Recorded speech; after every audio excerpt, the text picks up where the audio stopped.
السلام عليكم، مرحبا بكم معايا في مطبخ فاتو محمد. اليوم ان شاء الله نديرو قراشل ديال لي باتيسري ساهلين وكيجيو هائلين. بالنسبه للمقادير غنحتاجو كيلو ديال الطحين اللي سبق لي غربلته مزيان، غنحتاجو له 150 غرام ديال الزيت، كاس ديال الزيت، غنحتاجو له كاس ونص ديال السكر، والسكر لا بغيتو تنقصوه حسب الرغبه طبعا. غنحتاجو له 200 غرام ديال الحليب دافي، غنحتاجو جوج بيضات. الخميره كتبقى حسب الجو، الا كان الجو بارد اولا سخون.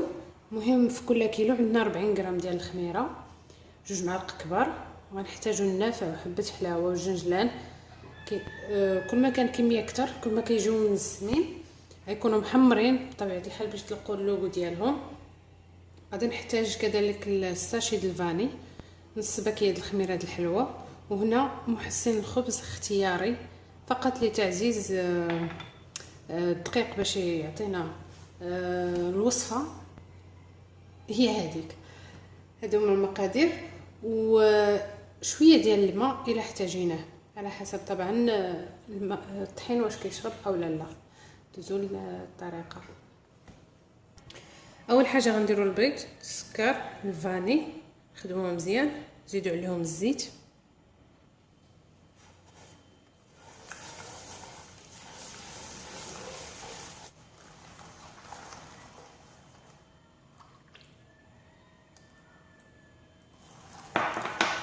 خدموه مزيان هذاك السكر حتى كيذوب.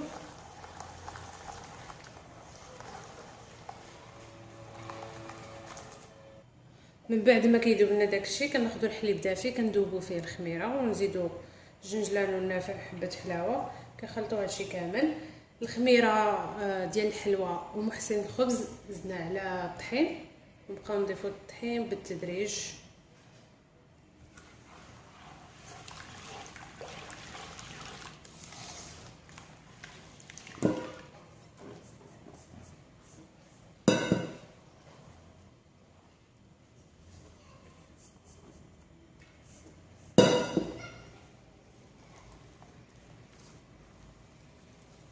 تقدروا تضيفوا اي نكهه من غير الفاني، يبقى اختيار لكم.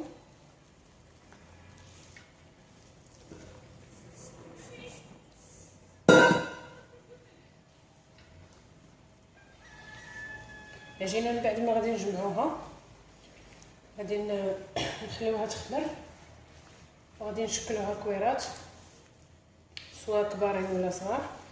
المهم هما ديجا كل حبه كيدير فيها 100 غرام.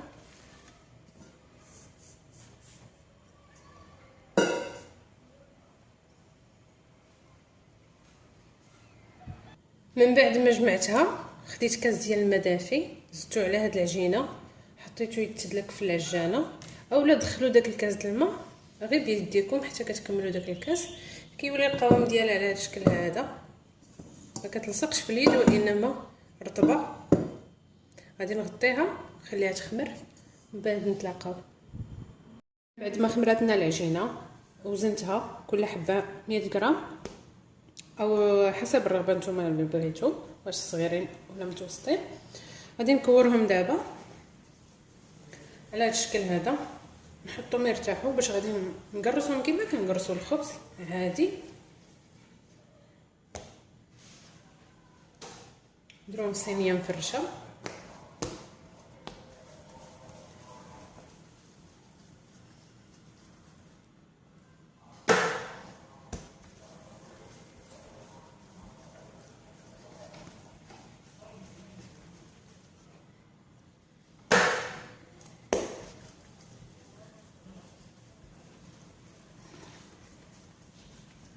الشكل هذا هنا من بعد ما كورتهم كيرتاحوا باش يساعدونا انهم يطلقوا. ندلكهم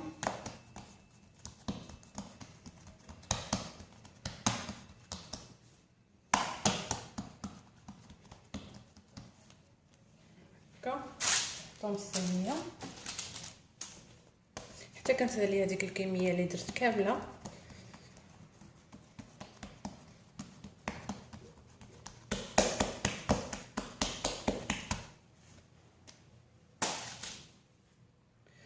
من بعد ما ساليت غادي ندهن يدي بالزيت هكا. نحاول ديك الصبعين اللي قرصت بهم نقادهم هكا باش ما يبانوش. غادي نخليهم يخمروا.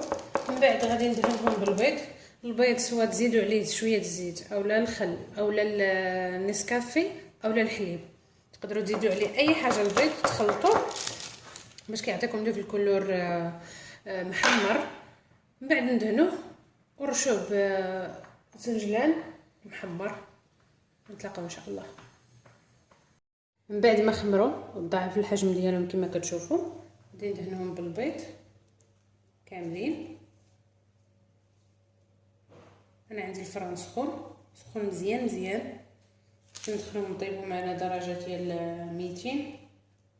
فران البوطه غادي نديرو درجه متوسطه بزاف من الفوق، درجه متوسطه من التحت حتى كيطيبوا وكيتحمروا وكنخرجوهم.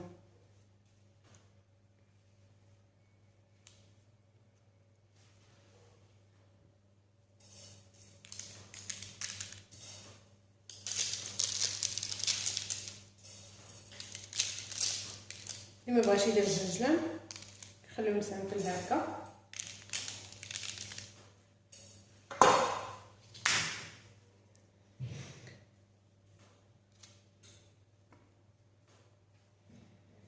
فقط للتزيين وندخلهم يطيبوا. نتلاقاو في الطبق النهائي ان شاء الله.